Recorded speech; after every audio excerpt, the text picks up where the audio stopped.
Muted. All right, hello. Good afternoon, everyone. Thanks for joining. We're going to go ahead and get started now.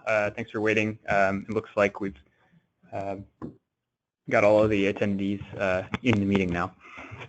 So I want to thank you all for joining this third webinar in our series on small diameter copper tube fin heat exchangers. In this session, we're going to be specifically talking about the effective design of small diameter copper tube fin heat exchangers. So my name is Dennis Nasuda, and I'm joined by my colleague Daniel Basilar, who you'll recognize from the last two webinars that we presented. We work with Optimized Thermal Systems. If you haven't joined the first two webinars, here's a bit of an introduction. We are a company that does consulting work and experimental work in the HVAC&R industry. And we're conducting this webinar series with our partners from the International Copper Association, which is an organization that seeks to promote the use of copper. So before we begin, I just want to cover a couple of housekeeping items. The first item is that this session will be recorded. So if you miss any content or want to go back at a later date to review what we've discussed, we'll distribute that recording by email afterwards. And if you want to share that to any of your colleagues or anyone interested, you'll be free to do so. The second item is we'll be taking some questions at the end of the session. So I'll just ask that you remain muted through the duration of the session and submit your questions using the chat feature on GoToMeeting. And then at the end, we'll be able to look through all of those questions and provide you with answers. And then we'll also be providing a summary of all questions and answers from the entire webinar series by email afterwards. And then the last thing is you should have received a demonstration version of our Coil Designer software in email to join this session. And that will allow you to download and use that software for the next month or so to design and simulate small diameter tube fin heat exchangers. You'll also receive another link at the conclusion of the webinar series to download it, but it should already be in your inbox if you've found your way to this webinar. So as a brief overview, we're just going to talk about some introduction and background information to motivate this discussion. We'll go into some information about the fundamentals of designing with small diameter tube fin heat exchangers, the importance of modeling and simulation in the design process for heat exchangers, and then we'll go on to show some applications where we demonstrate how a heat exchanger is modeled, validated against experimental data, and then we'll go through sort of an example case study of our design process for developing a 5mm heat exchanger design. And at the end, as I mentioned, we'll take some questions from the audience. So let's go ahead and get started. So the first question we want to ask here is, why does heat exchanger design really matter? And we know that there are a number of pressures that are driving HVAC&R systems to improve their energy efficiency, reduce their environmental impacts, and reduce cost.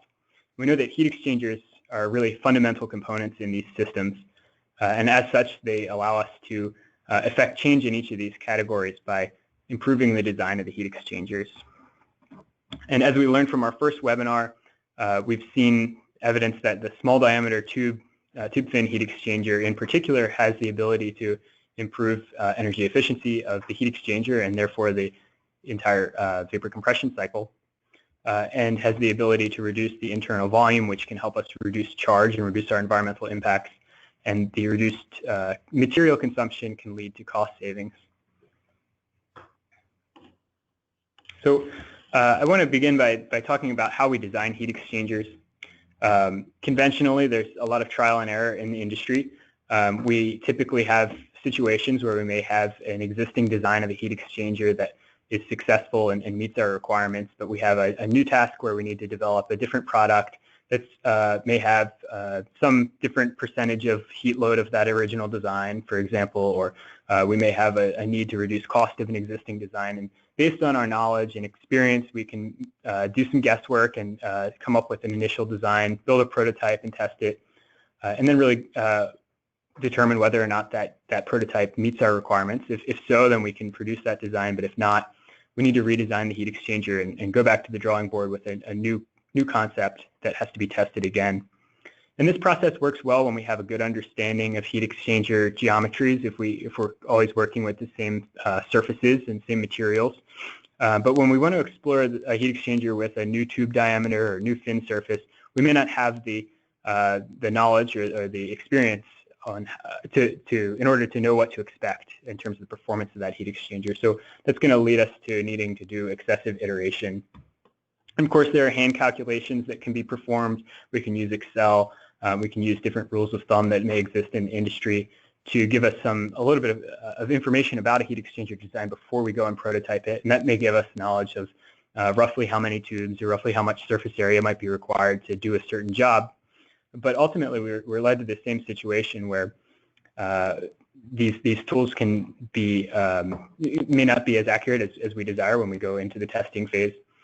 And if we want to evaluate multiple designs, we may end up needing to spend a whole lot of time in this design process. So what we'll be talking about in this session is really design through the use of simulation tools, and how this will help us to develop more effective designs with small diameter tubes, which may be new to some of us, so we can come up with designs that work the first time around. So in the simulation process, I'm showing here that there's an initial design process that takes place entirely in the simulation environment, where we can design a heat exchanger, simulate that design, and really iterate through that process on our computer very quickly to determine if the design will be suitable before we go into the prototyping and testing phase.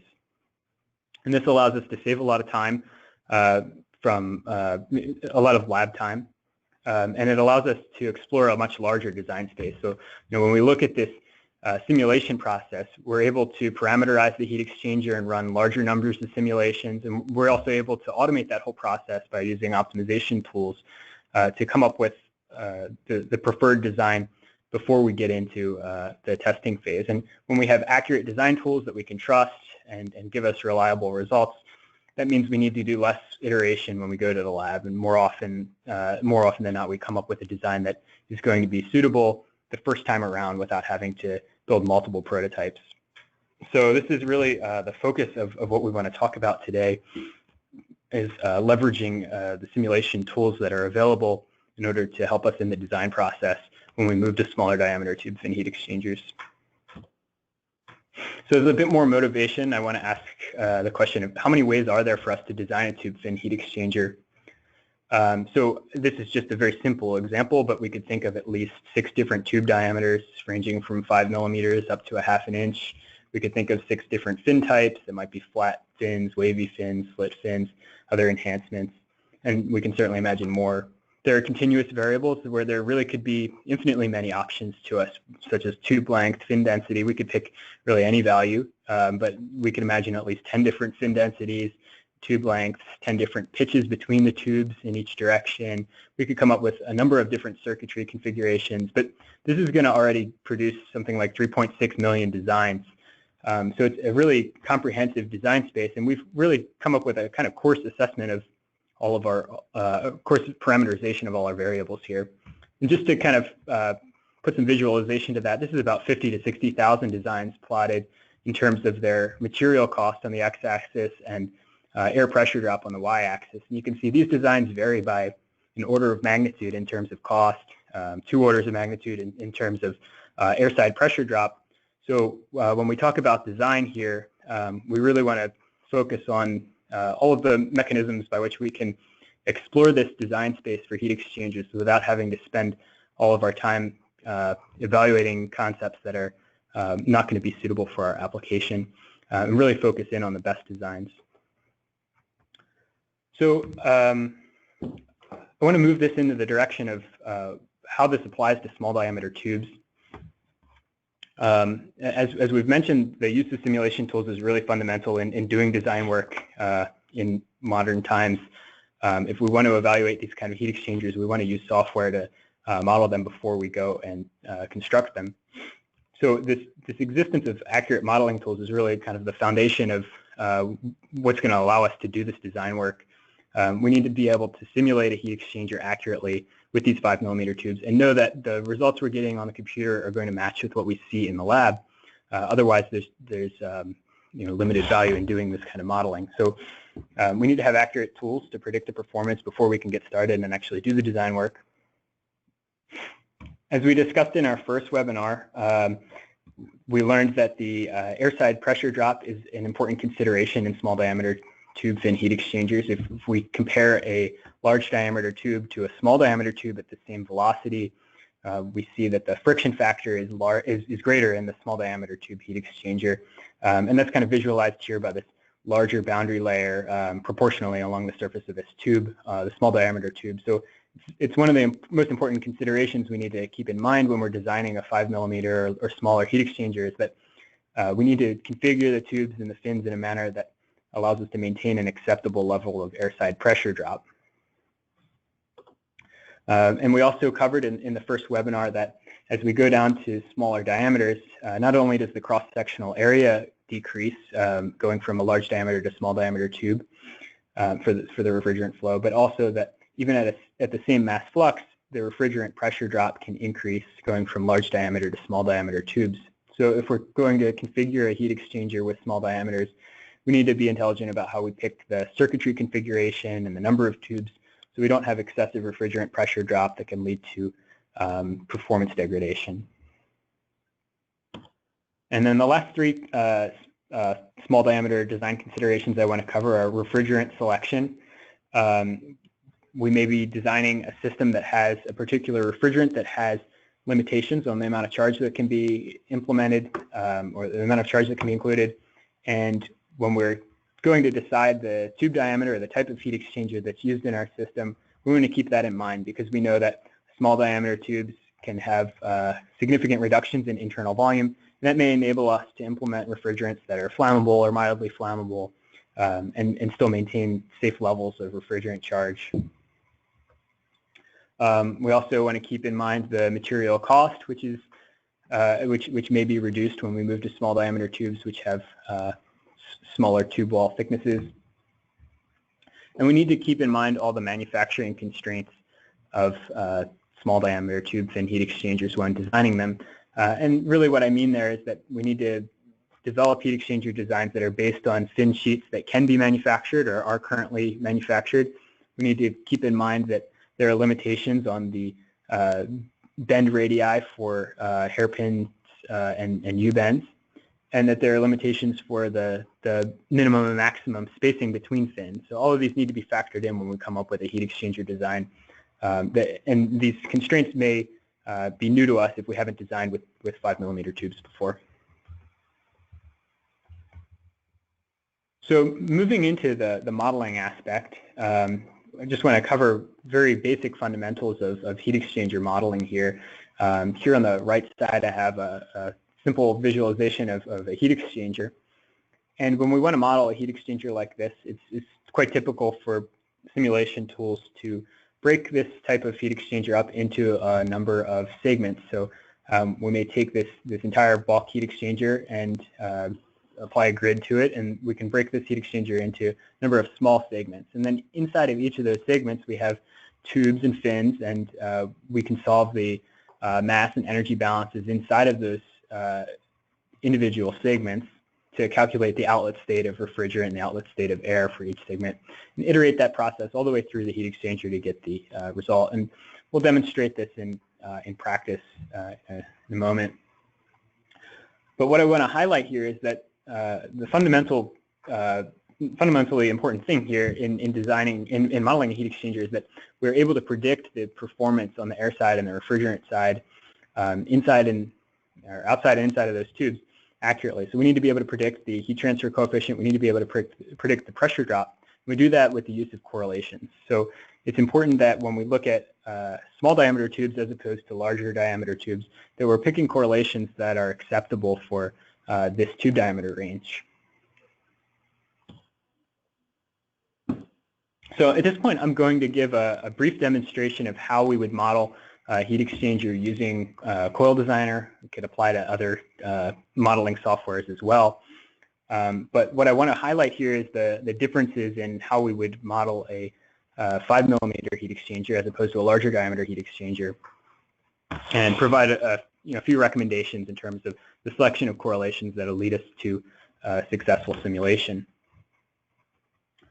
So I have here pictured a 5mm heat exchanger. This is a coil that we actually have out in our lab. It's got 24 tubes vertically. It's about a ½ meter wide. And actually, you can see there's a slight difference. The coil in the picture has 2 rows in depth, and what we're going to model is actually just a 1-row coil. But we have both of these coils in-house, and they're nearly identical. They have 15 fins per inch, and they have a pretty standard tube pattern for 5mm. It's about 19mm vertical spacing. So with that, I'm going to jump into the Coil Designer environment, and we can start to walk through the steps that would be necessary to model this particular 1x24 or 5mm condenser.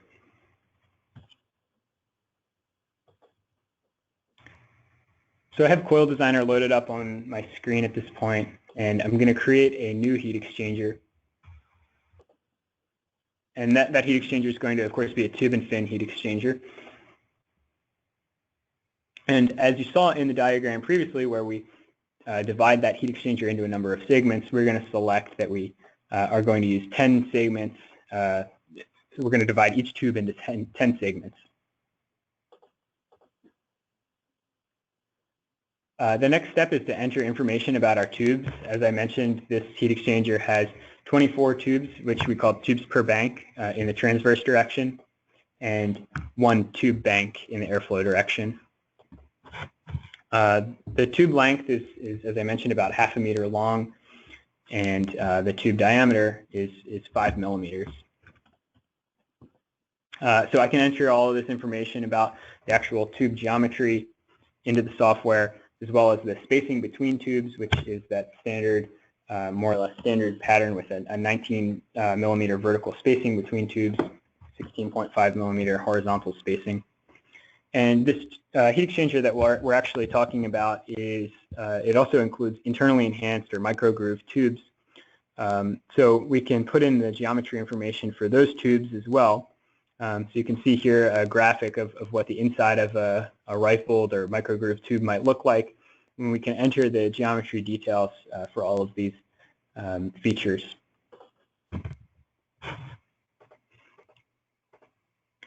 So here, all of these parameters I have defined in front of me, but I can enter information about those micro fins and how tall and how tall they are and how they're spaced apart.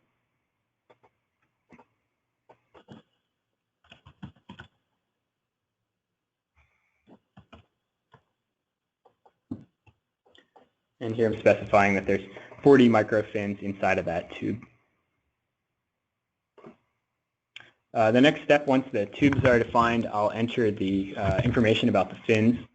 We have to select which type of fin is being used. It could be a plain fin or split fin. In this case, it's a louver fin heat exchanger. And we can enter the geometry information that's required to define that louver fin. The fin thickness is 0.1 millimeters, and the fin density is 15 fins per inch, as I mentioned before.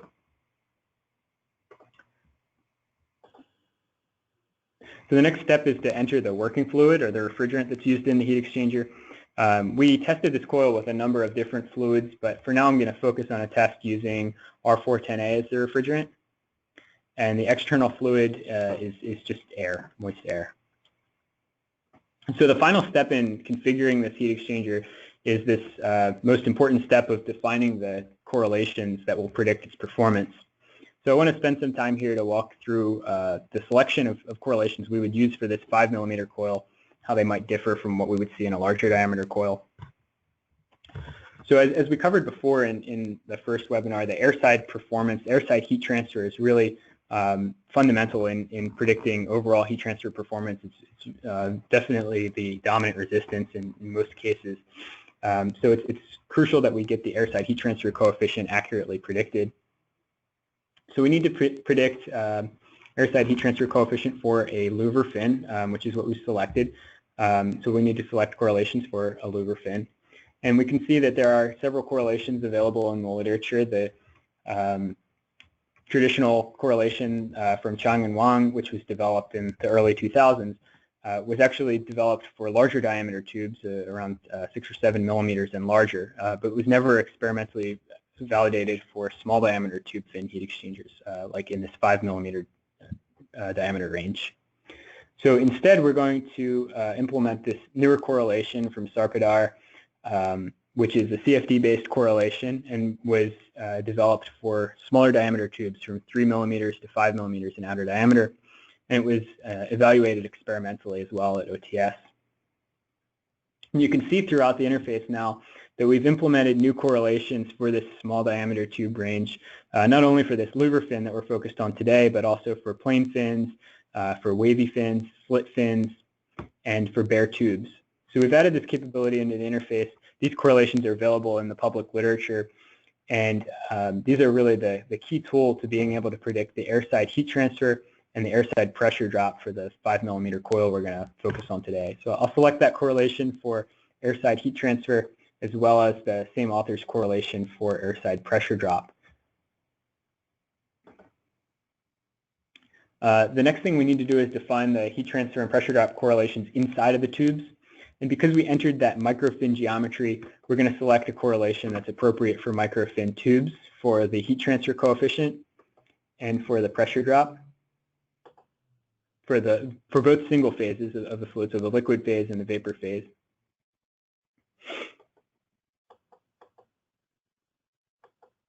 And then in the two-phase region, because this is a condenser, we need to pick a correlation that's valid for condensers. And it also needs to be valid for microfin tubes. So we'll select the correlation from Koyama for now, which is valid for condensers with microfin tubes.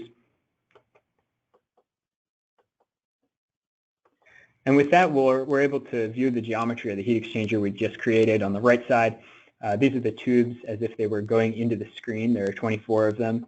On the left side of the screen is a view of essentially the face of the coil, where airflow is going into the screen, where we can discretize the incoming airflow, air velocity, air temperature coming into the coil. So the next thing we need to do is specify the circuitry for this coil, and we can do that by clicking on the heat exchanger to connect circuits. We can specify inlets and outlets anywhere on this interface. In this case, we just have 2 circuits in the coil. And we can automatically generate these circuits by going to Project and Generate Circuits. And we can implement our 2-circuit geometry into this coil. So from here, we want to simulate the coil under some realistic test conditions to see how accurate is this model. And we took this particular coil into our lab. And here's an example test point that we took from the lab. With the entering air and refrigerant states, and this is using 410A for testing. So I'm going to enter this information into Coil Designer so we can simulate this particular test point. So I'll go to Edit, Air and Refrigerant Inlet State, and I can enter the incoming air temperature, the air relative humidity, and the airflow rate. And then because this is a condenser, we have superheated vapor coming into the condenser. It's convenient to define that in terms of pressure and temperature to define that thermodynamic state. So I'll specify the incoming pressure going into that heat exchanger, which is about 2.7 megapascals. And then the incoming temperature is about 322 Kelvin. The refrigerant flow rate is about 28 grams per second. And we can go ahead now with this flow information and geometry information all specified and simulate the heat exchanger. So here we get our simulation results. We can see the predicted overall heat load, the airside pressure drop across the coil. We can see our outlet refrigerant and air temperatures, along with some summary information about the heat transfer area, heat transfer coefficients that are predicted for this heat exchanger, and some other visualizations of the distribution of charge in the heat exchanger, and even more detailed segment level information about what's going on inside of the coil. So we're going to take this and compare to our experimental results. We took this same coil and tested it in a closed-loop wind tunnel under a number of different test conditions. And here, I mean, very briefly, I can see for this test point that my air pressure drop is coming out quite similarly with about 38 pascals. The overall capacity is coming out similar between the model and the experiment. And here I have some simple graphics just showing the summary of tests that we conducted using R410A, R404A, R407C to predict the capacity and the airside pressure drop, and comparing those predictions on the y-axis against the experimental results on the x-axis. So this is just a quick demonstration of the performance of these correlations and the use of this model in Coil Designer to predict some experimental results. And we'll be publishing some papers on this in the future to summarize the experimental work that's been conducted to verify these correlations. So from here, I want to move forward to show an application. Now that we've established that we can model heat exchangers with software, and that allows us, that aids us in the design process, I want to walk through some of the steps of an example design problem that we might be faced with. So for this particular problem, I'm going to look at a drop-in replacement for a condenser. This is an existing unit. And this is one of the more, I think, challenging design problems we can be faced with for heat exchanger design. And that's really because we're dealing with an existing system that has established performance, and we're replacing a heat exchanger and constrained to the enclosure and all other components that are included in that system. So it's critical that we maintain the same capacity as the baseline system, that we don't increase the airside pressure drop, or else our operation with that fan may be threatened, and we don't increase the refrigerant side pressure drop. And also, crucially, we can't change the dimensions of the heat exchanger significantly because we're dropping in a replacement to replace this coil. We need to make sure that the new coil is going to fit in that same envelope, or else we'd have to change the design of the entire system, which would be unacceptable. So in this case, we're looking at a baseline design that has 3/8" tubes, and our goal is to replace that with a 5mm heat exchanger while not affecting any of these other parameters negatively. So we need to maintain the same capacity, same airside pressure drop or similar airside pressure drop, and we can't increase our refrigerant side pressure drop significantly. Although I'll note that this refrigerant side pressure drop is quite low in this case, and some marginal increases to refrigerant pressure drop would be acceptable for this system. So we have our problem more or less defined, and I want to think about how we would go through this design process in a very simple manner. So we have several design objectives that absolutely must be, that require attention. One is that we need to maintain capacity, or else the capacity of our system or the COP of our system could suffer. We need to maintain the same airside pressure drop and the same refrigerant side pressure drop. And so with all of these design options on the table, we need to think about a way to move forward and actually start evaluating designs so we can come up with a solution. So as a starting point, I suggest that we pick a very simple path forward to come up with an example heat exchanger that will meet our requirements. In terms of maintaining capacity, we know that the overall capacity of a heat exchanger is going to be determined by its heat transfer area and its heat transfer coefficient. We know that largely the airside heat transfer coefficient is dominant in these applications. So, and we learned from our first webinar that the airside heat transfer coefficient of the smaller diameter tube heat exchanger is typically going to be greater than the airside heat transfer coefficient of a larger diameter design. So with that in mind, we can expect that if we maintain similar surface area in our new design to the baseline design, we'll at least have the same performance as our baseline. And we may even be able to reduce it further because of the improved heat transfer coefficient of the small diameter design. With the refrigerant pressure drop as a starting point, just to come up with a design, I suggest that we start off with a number of circuits that would maintain the same mass flux as our baseline, or similar mass flux. And this is really just a starting point that allows us to get a model that we may be able to simulate and learn from, and then further refine. And then as we go into that refinement phase, We know that we expect that our heat exchanger with 5 millimeters may perform better than the baseline design in terms of capacity because of the improved heat transfer coefficient and the similar surface area. So we may be able to reduce the material further to reduce material consumption or reduce the size of the coil. With the refrigerant pressure drop, there may be refinements to the circuitry that are possible. We could add or remove circuits to improve performance. And in terms of airside pressure drop, we can start studying the effect of fin density changes and tube configuration changes to ensure that we achieve a refrigerant pressure drop that's acceptable. And in this phase, there can be a fair amount of trial and error as we look at all of these different configurations of different fin and tube configurations, different circuitries, different numbers of tubes. And it's really, I think, we'll see that it's really very helpful to be able to automate and parameterize this process. And when we can use optimization algorithms to do this process for us, we can make sure that nothing's left on the table. So as just a very simple first step, we need to first lay out an example heat exchanger that could replace this 3/8-inch tube heat exchanger. We know the baseline has 2 by 22 tubes and the vertical spacing is about 1 inch. But with a 5 millimeter design, a typical vertical spacing might be more like 19 millimeters. So we can fit, I think, a little more than 29 tubes vertically in that same space.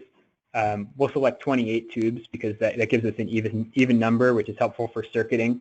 So we can place 28 tubes vertically in the same space as what we could only fit 22 tubes in for the 3/8-inch tube. And this is just a visualization to kind of show the scale of that, how much smaller the 5 millimeter tubes are than 3/8, and how many more tubes we're able to fit into the same vertical space.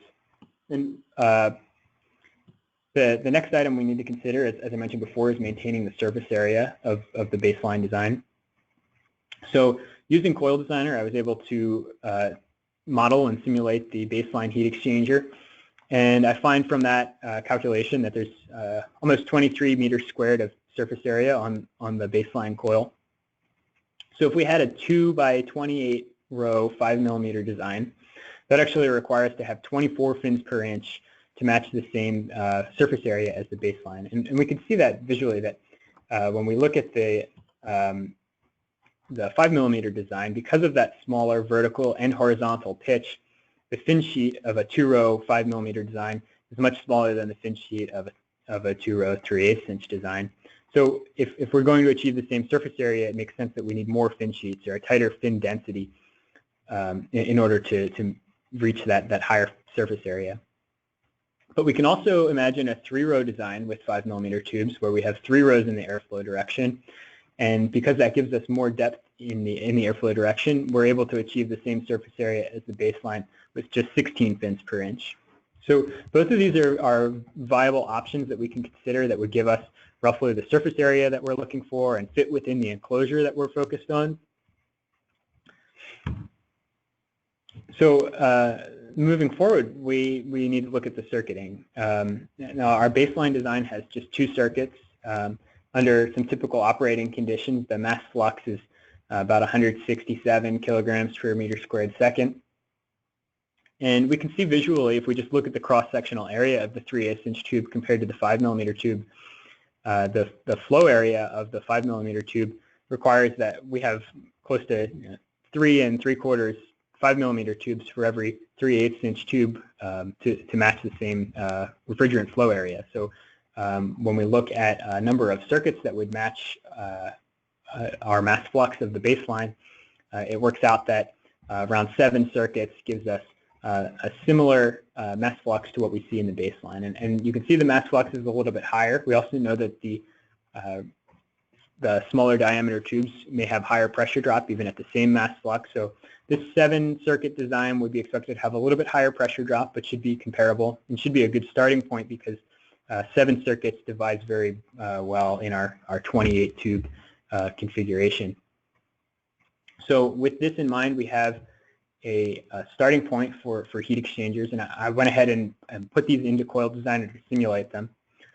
And I found that this 3-row design with 16 fins per inch It has a 27 Pascal airside pressure drop, so it matches almost exactly with our baseline coil. So this would be an acceptable design right off the bat from selecting something that has the same surface area and fits in the same space. We also find that the capacity is actually increased in that design. So there may be some opportunity to reduce the fins to further reduce the costs or improve the performance of the cycle. And with our two-row design, with 24 fins per inch, we run into a little bit of a challenge where we have a higher airside pressure drop. It's increased by, I think, about 35% as we go from the baseline to this 5mm heat exchanger. And that's because of this very high fin density that we're using. So one thing we might want to consider is what happens if we're able to reduce the fin density of the two-row design and increase the airflow rate to match the performance of the baseline. So I'm going to show a couple of these results in tabular form. I think it makes it a little more clear. If we look at our three-row design with 16 fins per inch, we can operate at the same airflow rate and we get the same air pressure drop as the baseline.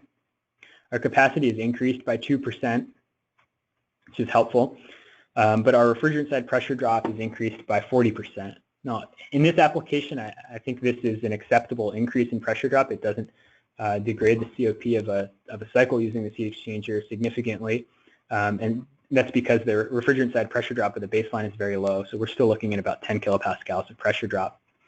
But we could also explore designs that may have 8 circuits or 9, or take this further into further refinement to come up with a configuration with less refrigerant pressure drop if that's required. But what's impressive about this design already is that with very little effort, we've come up with a configuration that is reducing our tube material by about 40%, reducing our fin material, and the internal volume inside of the tubes is cut in half just about, which is going to determine our refrigerant charge in the heat exchanger. So we can expect a big reduction there in the amount of refrigerant as well. I've simulated this same design with 14 circuits just as a kind of a more extreme upper limit of reducing the refrigerant side pressure drop. And in this case, we see, again, acceptable performance in all these parameters and significantly reduced refrigerant side pressure drop. So you can imagine that there are other designs that are worth exploring that may have different circuitries between these two parameters, between 7 and 14 circuits, that would also give us good performance with the 3-row design. And then when we look at our 2-row design, as I mentioned before, we have an increased air pressure drop and increased fan power. The capacity is acceptable, or refrigerant pressure drop is acceptable, and we're able to reduce the tube material consumption by about 60%, and the internal volume of the tubes is decreased down to just 34% of the baseline internal volume. So this is a very attractive design, going down to just 2 rows with 5mm tubes, but we have this challenge of the increased fan power. It should be addressed. And as just a starting point, as one possible configuration that we could consider, I look at what happens if we were to increase the airflow rate and decrease the fin density. So if we go down from 24 fins per inch down to 17 fins per inch, here's a design that is able to accommodate more airflow rate at still a lower airside pressure drop than the baseline. It has a lower fan power than the baseline. So there's some more room for optimization and refinement here, and still has acceptable capacity, refrigerant pressure drop, and we're able to make use of this 2-row design that's significantly reducing our material consumption and our internal volume. So all 4 of these, I think, are viable designs in varying applications depending on the requirements. But I think we've shown here that with relatively simple design work, not too much effort had to go into this. We could come up with designs with 5mm tubes that replace a larger diameter heat exchanger without negatively affecting the system, but also can give us significant gains in material or cost reduction and potentially charge reduction. To take this one step further, we see that there's a number of options we might want to consider in looking at the different configurations of airflow rates, different fin densities, and tube configurations, and it would certainly be time-consuming to explore them all by hand. even with the use of software. So I want to just kind of briefly introduce the idea of using optimization in solving a problem like this. In this case, we focused on a very similar study. This is an almost identical heat exchanger that we optimized. It also requires the 4 kilowatt heat load. It operates under operating conditions that are the same. And we use optimization variables here, or we define these optimization variables that make up the entire design of the heat exchanger. So we looked at different tube pitches in the longitudinal and transverse direction, different numbers of banks and fin densities. We explored slit fins and louver fins. We looked at a number of tube banks from 1 to 5 and 16 to 32 tubes vertically, different numbers of circuitry configurations, different numbers of louvers and slits, and really developed a very wide design space for potential heat exchanger designs. And what we did with this is this problem definition is apply a multi-objective genetic algorithm solver to solve this problem for us using heat exchanger modeling software to predict the performance of each candidate design. So just as a graphic here, I'm showing on the right-hand side a visualization of what that process might look like if we look at a genetic algorithm solve a problem through each iteration as it learns from one to the other, how different design parameters affect the performance of a heat exchanger. We see that each of these points, which represents a heat exchanger, is slowly improved as we reduce the material cost and the airside pressure drop in this example. This is just a visualization of what that might look like as the solver would seek out more and more optimal designs. From the result of this study was really this plot, which is summarized in an ASHRAE paper that we distributed as part of the webinar series. But this, I think, illustrates some of the strength of the optimization process in that it took us a fair amount of time to come up with the design by hand, although it was not very challenging. We're always left with the question of what is left on the table, how much can the design be improved? And by using multi-objective genetic algorithm solver, we're able to simulate thousands of designs, in this case ranging from 3 millimeters to 3/8 of an inch, and find the optimum designs in terms of minimizing material cost, minimizing pressure drop, minimizing refrigerant charge, so we can select heat exchanger configurations that we're more confident are the best possible design for that application. So this is one of the great strengths of using modeling software, simulation tools, that we can apply these types of optimization algorithms to solve the problems for us without having to expend a great amount of engineering time to solve them. So I want to quickly wrap up the webinar series at this point. We learned in our first webinar about some of the fundamentals in terms of heat transfer and the physics that are involved in small diameter tube fin heat exchangers. If we take a closer look at a coil, we see the microgroove tubes, which because of their lower wall thickness have less material consumption. Their internal enhancements allow them to have increased refrigerant side heat transfer. And because they're smaller tubes, we're talking about smaller diameter tubes, we see increased air side heat transfer. And we see the same types of things with the fins. We have the ability to implement a number of different enhancements on the air side on these fins. With smaller diameter tubes, we see higher fin densities, and we see higher heat transfer coefficients on the air side as well. We learned in the second webinar about the manufacturing process of heat exchangers, of tube fin heat exchangers. And we saw that in particular when we're looking at small diameter tube fin coils, it is possible to expand these tubes using mechanical and pressure expansion techniques, and that there's equipment available specifically for small diameter tubes for doing tube insertion and fin stacking tasks. And then from our design presentation, hopefully we learned that the design process is aided significantly by using simulation tools. We can use optimization to solve more challenging problems for us, and that fundamentally we really need to focus on the airside pressure drop in a design, and we need to select our fin and tube arrangement accordingly, and that because of the smaller diameter of these tubes, we need to intelligently select a circuiting design that doesn't increase refrigerant pressure drop to an unacceptable level. So as far as next steps for the webinar series, we'll be distributing surveys following this presentation, and we ask for your feedback. There'll also be, as I mentioned, a question and answer summary sheet that includes all of the important questions and answers that we've covered in each of the 3 webinars, and we'll send that out by email.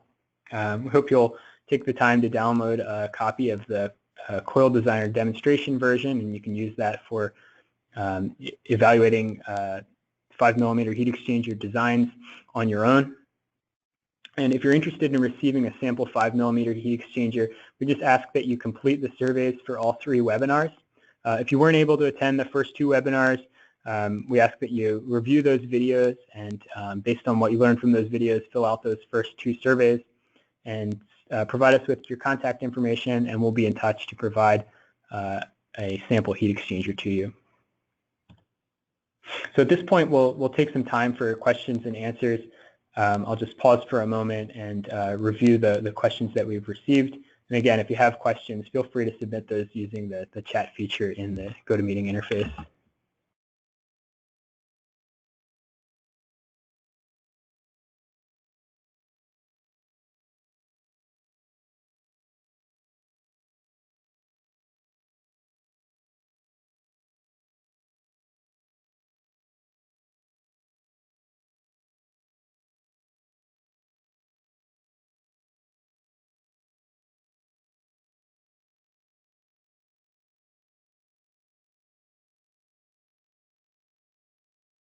So we don't have any questions coming in so far.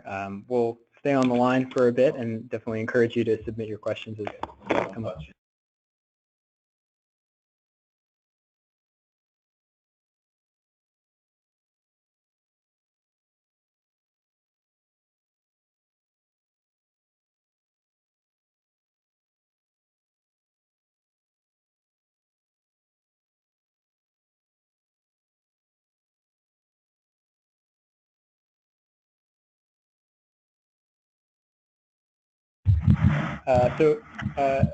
We did receive one question asking about which manufacturers which manufacturers use 5mm heat exchangers in their coils. I don't think I can really comment on that to disclose any manufacturers' specific use of materials, but I think there are a number of major HVAC suppliers, OEMs, that are using small diameter tubes, particularly 5mm.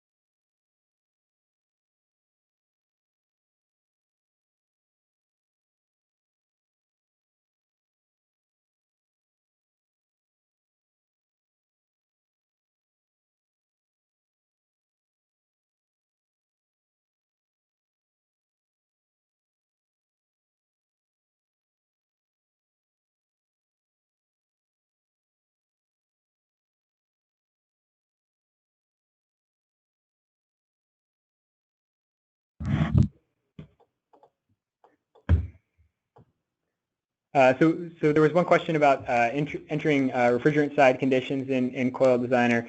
We do have the ability to solve for outlet conditions instead of inlet, or specify the refrigerant state at the inlet in different terms, in terms of vapor quality and pressure, for example, instead of pressure and temperature, or solving for an outlet subcooling. And you can find out more about that if you look up our YouTube channel. We have some tutorials for using Coil Designer.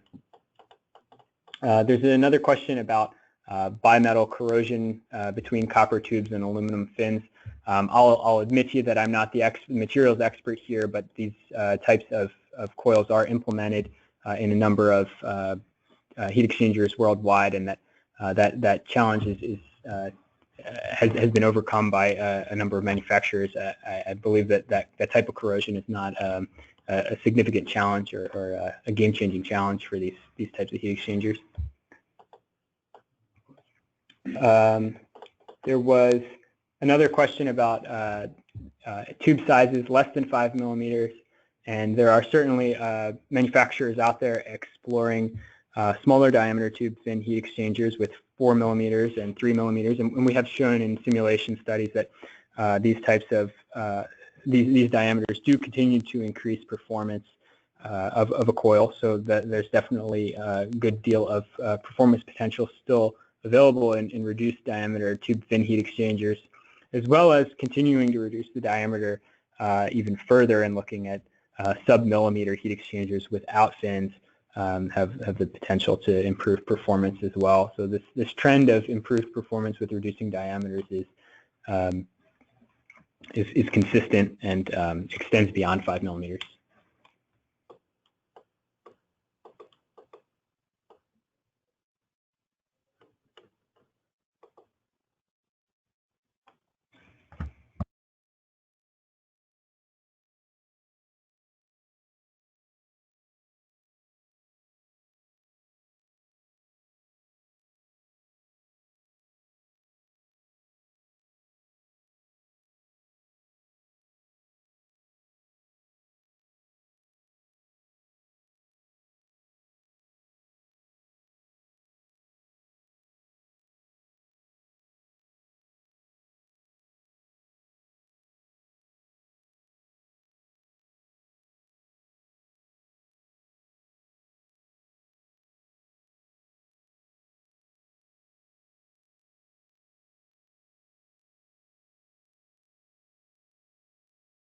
Yeah, again, there's a question about which manufacturers will be more likely to develop these smaller than 5 millimeter copper tube heat exchangers. And again, I don't think I can comment on the R&D intentions of any manufacturers in the industry, but there are certainly major companies out there exploring these designs actively at this time.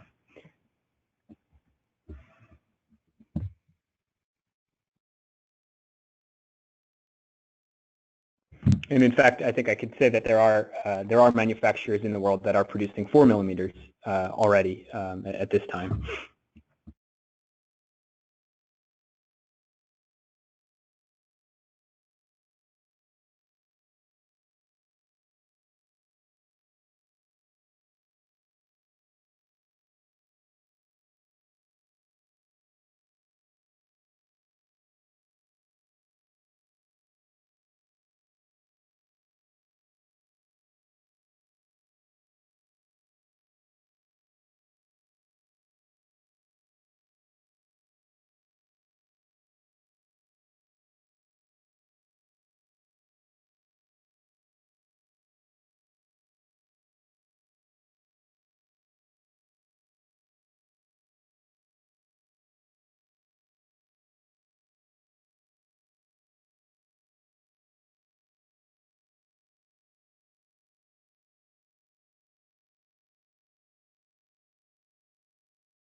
Another question that came in is regarding the selection of correlations within the Coil Designer software. We do have an interface within the tool that allows you to find information about each of the correlations, and this can be used to make selections of an appropriate correlation. If, for example, I pick the correlation that I selected today for liver fins, I can see a paper that was published that details the process for developing this correlation and provides the applicable range of tube diameters, tube banks, all of the geometry parameters of the heat exchanger, and the air velocities for which this correlation was developed. And we can do this same process for other correlations in order to learn which correlations would be appropriate for modeling a particular application. So this is an interface called correlation information that's available within the tool.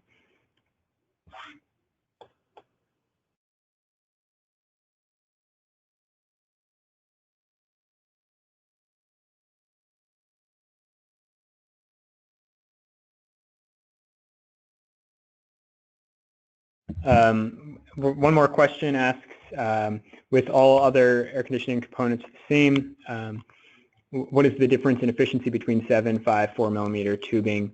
It's I think, a difficult question to answer because there's not really a fair way to compare designs of this type. You can imagine a large diameter tube heat exchanger that's much larger, performing very well. You could come up with any number of configurations of 7, 5, 4 millimeter heat exchangers, so there's not really a basis to compare them fairly.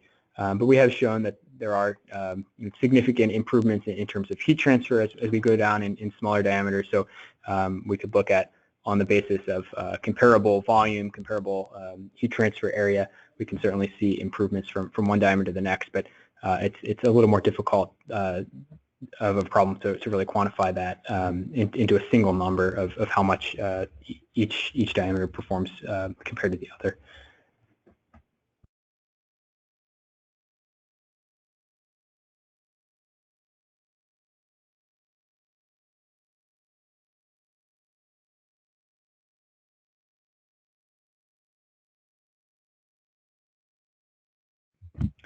All right, so it's now 5 p.m. It looks like we've received all the questions we're going to get at this point. But if there are other questions, certainly encourage you to reach out to us by email after the webinar is over. And we thank you for your participation and hope you'll contact us with your survey responses and stay in touch in the future.